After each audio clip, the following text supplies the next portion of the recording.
xibaar yu wér te wóor ca tàng ba abonnez-vous pour ngeen di mën di jot suñuy vidéo.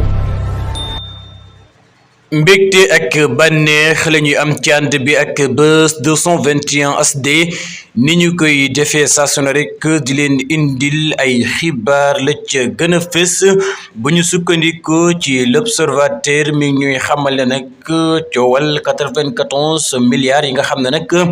tegoon nañu ko ci ndoddul kile di Mamour Diallo waaye itam premier ministre bu Sénégal ca jamono ba nga xam ne nag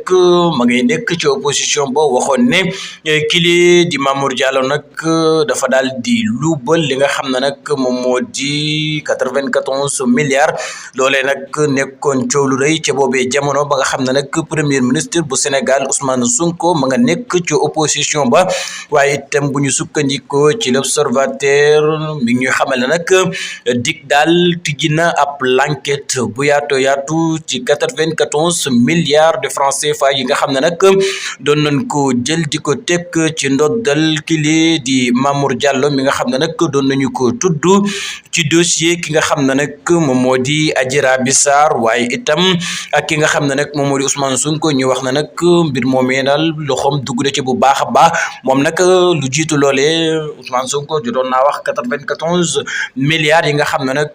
jàpp na ne daf ko daal di luubal wala sax mu dugal ko foo xam ne jëriñut li nga xam ne nag moom moo di sénégalais yi loolee waral nag boobee jamono mu nekkoon loo xam ne nag lu tàngoon la lool ci ki nga xam ne nag moom moo di Ousmane Sonko taxoon ñu daan teg ay tuuma waaye itam done ñu ko koy def moom mile di Ousmane Sonko bu ñu sukkandikoo ci l'observateur mi ngi ñuy xamal ne nag fii ak demee incha allah rabbi des na ubbi li nga xam ne nag moom moo di l'enquête jëm ci 94 milliards yi nga xam ne nag